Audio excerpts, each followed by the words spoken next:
Today's topic is understanding shape language, like how chaos uses asymmetric design. Good evening, ladies and gentlemen, and welcome once again to Waypan. My name's Cal. And I'm Sunny. Today we're going to be covering shape language, but it does sound a little boring at the start, and it takes a while to walk before you can run. So, before we get there, we're going to be talking about basic shape design. But first, by the end of this video, you'll be able to understand why this model looks more Warhammer and why this model looks more Funko Pop. But first, let's start with asymmetric design. So we know there are no good guys in Warhammer, but the Space Marines are the default good guys. So how do you make the default good guys look evil? By making them look asymmetrical. But what does that mean? The A in asymmetry means without, and symmetry means to measure together. Or in layman's terms, it means they're not the same together. Yeah, they're not identical, which makes them look unnatural. And the reason for this is because with all animals, they are symmetrical. The reason for this is that's an indicator of health. When you take a look at some of the top movie stars over the years, you'll notice that they have a lot of symmetry in their faces. Because they look the most pleasing to people. So this is a deliberate design choice to make you feel that these are not pleasing to look at. This actually shows a great level of talent from the designers because despite it being unpleasing naturally to the eye, they still managed to make it seem like models that you do want to look at and that you do want to interact with. For the basics of asymmetric design, you'll see that on one knee pad the design is different from the other knee pad. But we might find a similar design, for example, on an elbow or on an arm, so there is some level of symmetry. The idea is to create a feeling of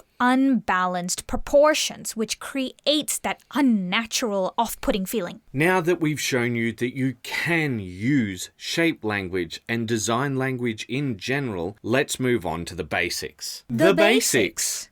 As you might already be aware, there are millions of different types of shapes, and some of them have their own unique shape language, but it all boils down to three: squares, circles, and triangles. As Sunny said, there's extra shapes even within these shapes, so we're going to do a more broad category when it comes to these three basics. We're going to be doing quadrilaterals, triangles, circles, ellipses, and ovals. Those last three are in a single category. If it wasn't obvious. Yeah. Quadrilaterals. Quadrilaterals include any four-sided shape. Most common in shape design is squares and rectangles. Their right angles visually suggest rationality, order, and structure. Because of this, the number one trait of parallelograms is reliability. You will most clearly be able to see this design language at work in cartoons where shapes and forms are simplified. The cartoon dad is likely to be one of the characters who has this design. They're reliable, they're orderly, but they're also unchanging. When you move outside of squares and rectangles, you'll start to lose some of that orderliness and take on other characteristics. But just like color psychology, the minute that you move outside of the more solid designs, you're going to find that the shape language isn't as solid.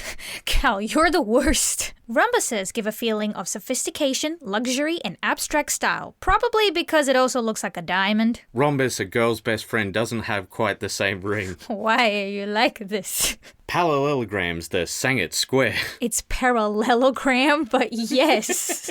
Yeah, they're harmonious, dynamic, and balanced. They don't look balanced to me. Trapezoids have stability, movement, and modernity as part of their shape design. This is why we say these ones outside of the most stable of the shape languages are likely to have the most abstract or unreliable meanings. This is because the stable ones have been studied and used as a part of cartooning and other artistic pursuits. Even architecture. Squares and rectangles may be reliable, but once you go outside of them with parallelograms, don't expect their meanings to be as reliable. Triangles. Triangles are often an indicator of motion and direction. Because of this, they have energy and dynamism. However, they are also the shape of the bad guy. Why? Well, they're sharp and pointy. The more angular the triangle, the more likely it is to portray a sense of hostility. Narrow, pointy triangles, hostile. Wide, equilateral triangles, more friendly. Where the triangle points is important. If it points up, more likely to be positive. If it points down, more likely to be negative. And there are also cultural aspects to it. For example, in Western culture, if it points right, that's towards progress or the future. If it points left, towards the past and towards degradation.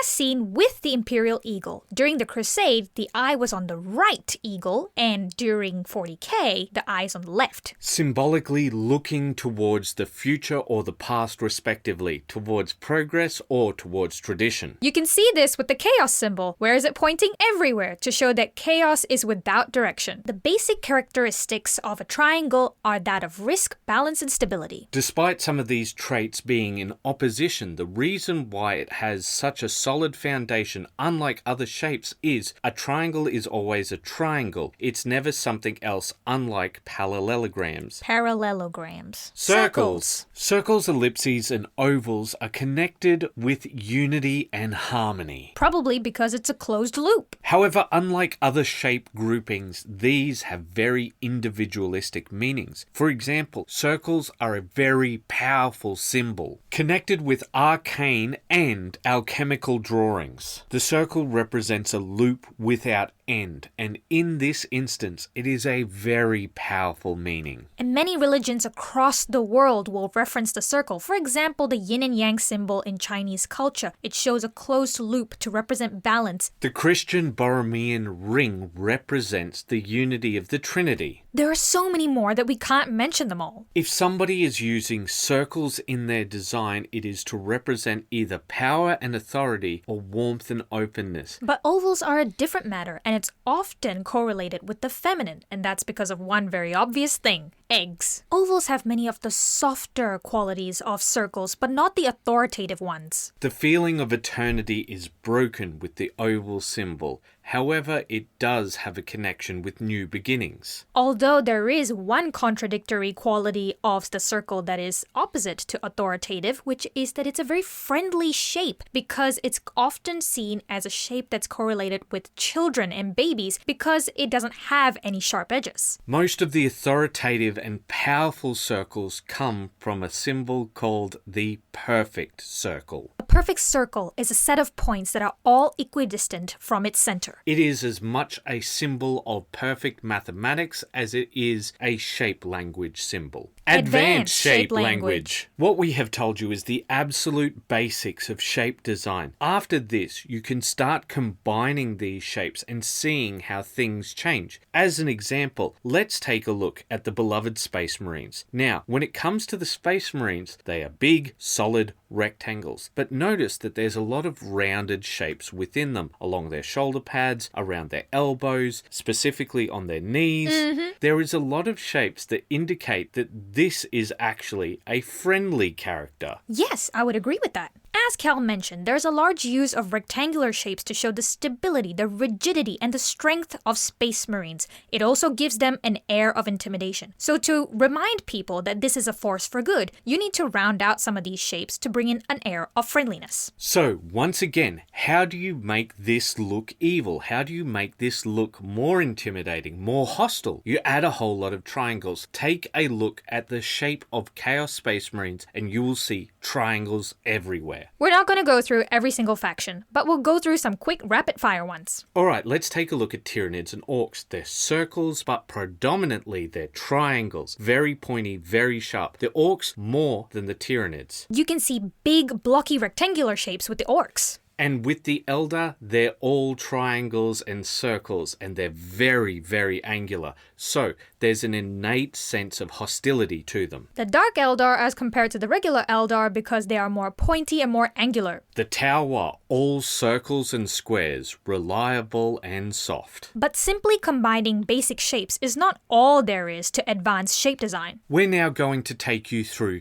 natural shapes, unusual shapes, and abstract shapes. Natural shapes. This wouldn't be a Warhammer/hobby channel if we didn't talk about skulls when it came to natural shape design. Skulls are a symbol of finality and death. Skulls are also a symbol of power, so we will look for them in natural shapes beyond that of the skull itself. We will also use skulls in designs without realizing it. In fact, every early keyhole had some sort of skull-like shape. Skulls are also a symbol of authority and power. To have a skull on oneself is to say, I am one who conquers death, or I am one who brings death. Skulls have been used in religious practices from throughout the ages. From the Aztecs to the Zoroastrians, skulls have been used as religious symbols. It is for this reason we will end the discussion here. Otherwise, this entire episode will be about this one symbol. Yeah. The next symbol that we will explore is that of the horn. Now, horns are only grown by herbivores. As such, this is a symbol of defiance rather than a threat. And ironically, because of their shape, they were also used as a symbol of warning, something that prey animals are very focused on. To be more specific, humans would craft horns into instruments of warning. From foghorns to war horns, they have always bellowed, "We are approaching." Tree symbolism. These can be broken down broadly into two categories, branches and roots. And leaves and flowers. As you can imagine, the roots and branches have a lot more hardiness in their symbolism. However, they represent growth far more than the flowers do. Flowers are a symbol of fertility, not necessarily growth. And when it comes to leaves, it's more a symbol of calmness and harmony. In the Judeo-Christian and Western ethic, roots and branches are also connected with witchcraft. And leaves and roots are connected with medicine in Eastern cultures. In the Hindu tradition, the leaf shape is actually seen as a symbol of knowledge. It should be sharp, deep, and wide. Finally, there is the sharpened tooth, which is a symbol of predation. Wearing a tooth shows that I am above you, the predator. Showing that humans sit at an elevated seat of existence. Unusual shapes. An example of an unusual shape is the cross. Although it doesn't really look that unusual, we didn't really have another category to fit this into. The cross can be broadly split up into three different categories: the plus symbol, X marks the spot, and the Christian cross. The plus symbol isn't just a symbol of equation, it is also a symbol of the crossroads. This is generally seen as a friendly symbol. Another way to interpret this shape is with intersections, which is the number one place where accidents happen, and it can be seen as a negative shape. At least in our modern age. The next symbol is the X, and the X is the very first sign of language. This is why people used it as a signature for so long. It was also used as a marker because this is a distinctive mark that is not found in nature. As such, the X is a distinctively human symbol. Finally comes the T, or the Christian cross. The cross is a symbol of sacrifice and salvation. In human terms, to pose as the cross is to show openness and vulnerability. Oftentimes, this is the pose you assume before giving someone a hug. This is a pose that you can use to show that you are clearly unarmed. Until modern times, it could be seen as a sign of surrender. Next, we have the spiral. The spiral is technically a natural shape, as seen with Fibonacci sequences happening all over nature, but visually it's still an unusual shape. As Sunny noted with the Fibonacci sequence, the spiral is a very unusual symbol in that it is both a mathematical and a natural symbol, as well as yet another one of these symbols which can have a quote-unquote perfect shape. Spirals, unlike circles, represent a cyclical nature, which is very different from that of the circle. The circle represents unity and eternity, which is stable, but with the spiral, it's the symbol of progress. With the spiral, it is always moving, forever. The spiral represents eternity as well, but an eternity that's always changing. Compared once again to the circle, the spiral represents complexity. The circle represents simplicity. This is one of the few shapes which changes when we change its dimensionality. In two-dimensionality, we rely on its symbolic meanings. However, when it's in 3 dimensions, it has a lot closer relations to that of nature. Pentagons, hexagons, and octagons. Collectively, these are known as polygons. Polygons technically aren't an unusual shape if you think about them at the surface level. However, each of them have distinctive meanings. The octagon really doesn't have any strong meanings other than an abstract feel and a feel of organization, whereas the pentagon is a distinctly human shape. It also has a strong cultural impact because of that one giant that affects almost all of culture, America. It is often used to represent unity, protection, and the 5 elements. In Eastern tradition, the 5 elements are seen as wood, fire, earth, water, and metal. This shape is the inside of the pentagram and can be used to show that without the symbol itself. The hexagon is a very important shape when it comes to shape design. If you see this, it means that this is an organization.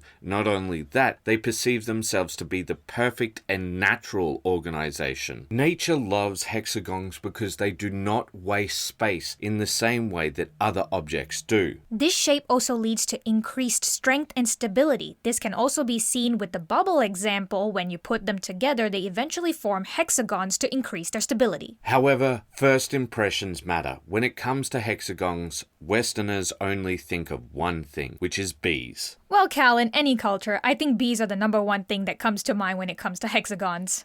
The thing is, when it comes to this, that means that you're going to have a lot of associated traits with bees. This means that people will believe that whatever this thing is, it's drone-like, when being used as a symbol rather than a shape. However, in the sci-fi context, we see a lot of use of the hexagon, showing that this is an advanced people. You'll usually see it used as a piece of shielding or in architecture. Abstract shapes. Abstract shapes are often non-geometric and free-form shapes. They can be morphed and molded from other shapes, or they can be loose representations of recognizable objects. This can often be seen in logo designs. We will use existing basic shapes like ellipses, triangles, or even rectangles to use the negative spaces to form a brand new shape. Abstract shapes, be they of that flow design that Sunny just mentioned, or of the more rigid style, where it is simply a combination of various angular shapes. Both of these are almost devoid of meaning, except that one wants to show flow and the other one wants to show structure. All of these corporate shapes, they usually tend to be devoid of any real true meaning. When it comes to abstract shapes, they have underlying meanings because of the shapes that form them, but unless they are identifiable, they are often devoid of meaning. As an example here, both shapes are trying to represent that of a wave. However, one does it far more successful than the other, and unless you see that wave, these abstract shapes have no meaning. This is also why people often have a feeling of soullessness when they look upon corporate logos, because all of the identifiable and recognizable meanings are removed from them. This is because designers are tasked with trying to represent the abstract corporate values rather than what the company does or is. One of the things that we are accused of when we are doing our color theory videos or other videos which have a serious nature but may not seem as concrete to other people is that we're essentially doing astrology for colors or astrology for shapes. However, there is scientific backing behind all of this. Now that we're finally at the abstract shape section of the video, we can talk about the Kiki and Boba effect. The Kiki and Boba effect is the systematic mapping between round and spiky shapes and speech sounds. This is to say that we give inherent value cross-culturally to certain objects. Kiki is a hard sound, which is why it feels spiky, and when we see spiky shapes, we think of them as hostile, unkind, and something we should avoid. Whereas Boba is seen as soft, vulnerable, and perhaps a potential source of nutrition, such as nuts, berries, and fruits. On the same note, when we see curving objects with directionality, we get a sense of flow. When we see increased angularity, we see hostility. It has a sense of sharpness and danger to it. Conversely, when angular things become more rounded, we feel like they're more soft. As you can see, like we mentioned with our color psychology videos, shape language also has biological and cultural significances. Now we believe you're well armed enough to go to the Funko versus Warhammer section of the video. Now, you can see with the eyes that the angularity is what truly changes it, because it has a more hostile sense to it, whereas those those more rounded eyes have a more friendly feel to it. But why? Let's take a look at the biological reasons before we take a look at any simple shape design reasons. The Funko model has a large head and a tiny body and lots of round squishy shapes. It's a baby. Yep, that's right. It's a baby. Not only that, but when we take a look at Warhammer models, we notice that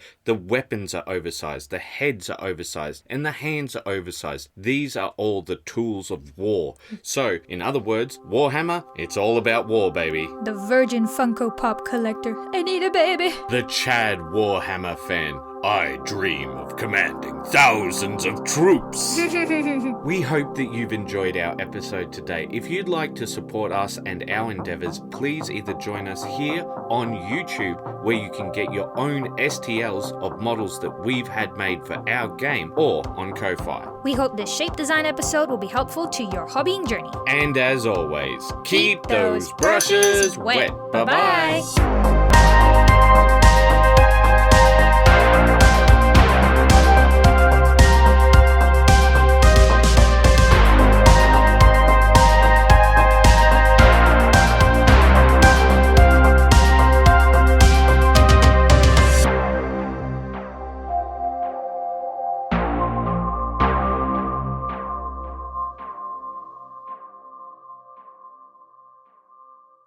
You know, Sonny, I found a lot of this stuff really interesting. I knew about the Kiki and Boba stuff because I studied language and psychology, but I didn't know about all of this shape design stuff. Some of it made sense, and some of the other stuff I was like, huh? But the hexagon thing was the one which really got me excited. Me too, because obviously I studied graphic design, so I know a lot about the shape design stuff. But once going into more in-depth about some of these shapes, it actually made me understand even more what I was doing when I was designing some logos. Yeah, no, I think it was all very interesting, but the other thing I'm glad to do is to have an actual scientific research paper that I can just post in the comments to these people who are like, where did you get that from? Yeah. Nickelodeon?